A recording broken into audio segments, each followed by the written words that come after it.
আসসালামু আলাইকুম রহমতুল্লাহি ওয়া বারাকাতুহু। সম্মানিত দর্শকবৃন্দ, আশা করছি ভালো আছেন, সুস্থ আছেন, সুন্দর আছেন। আর এখন আমি দাঁড়িয়েছি খেরুর গ্রামে। খেরুর গ্রাম সাগরদিঘি থানার অন্তর্গত খেরুরে। খেরুরে দাঁড়িয়ে আছি। তো এখানে একটা ঐতিহাসিক মসজিদ রয়েছে, অনেক দিনকার পুরাতন মসজিদ রয়েছে। তো সেই মসজিদেই যাব। সেই মসজিদে যাওয়ার জন্য আজকে ফজরের নামাজ পড়ার পর বেরিয়ে পড়েছি। আমি এর পাশের গ্রামেই থাকি। তো অনেক দিন যাবত আসবো আসবো করে আসা হয় না। তো ভাবলাম যে আজকে ফাইনালি বেরিয়ে পড়ি। রোজার দিন, আজকে 6টা রোজা হলো। তো শুক্রবার আজকে। তো ভাবলাম যে চলে আসি।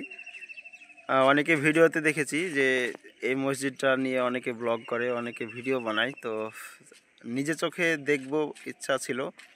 তো ইনশাল্লাহ চোখে দেখতে পেয়েছি। এই যে ওই দিকে গিয়েই একটা মসজিদটা আছে, তো ওই মসজিদটাতে আমি যাব। হ্যাঁ, আমি থাকি যুগরে। তো যুগর থেকে আসতে গিয়ে ঠাকুরপাড়া, তারপরে আপনার কড়াইয়া হয়ে ঠাকুরপাড়া হয়ে এটা হচ্ছে খেরুর গ্রাম। এই খেরুর গ্রামে এই মসজিদটা অবস্থিত। প্রায় 1 ঘন্টা সাইকেল চালালাম। 1 ঘন্টা সাইকেল চালিয়ে এখানে আসলাম। আশা করছি দেখব আল্লাহ রাব্বুল আলামিনের ইচ্ছায়।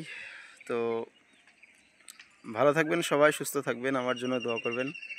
পাশেই থাকি অথচ কিন্তু এই মসজিদটা আসা হয় না। আমরা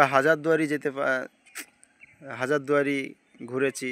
হাজারদুয়ারি সেখানে পুরাতন মসজিদ রয়েছে, স্থাপনা রয়েছে, বিভিন্ন রকম ইমামবাড়া রয়েছে, ইমামবাড়াটাও দেখা হয়েছে। ইনশাল্লাহ দেখেছি। অনেকের ভাগ্যে হয় দেখা, অনেকের ভাগ্যে হয় না। অনেকে অনেক দেশ থেকে আসে দেখতে। তো আমরা বাড়ির কাছে থেকেই কিন্তু দেখা হয় না।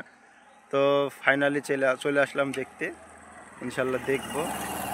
এখানে একটা লোককে জিজ্ঞাসা করলাম, তো বলল যে পিছনে আছে, তুমি একটু পিছনে যাও, গিয়ে দেখো পাবা। তো খোঁজ পেলাম মসজিদটার। ইনশাল্লাহ দেখতে যাচ্ছি, এখন যাব। ভালো থাকবেন সবাই, সুস্থ থাকবেন, আমার জন্য দোয়া করবেন।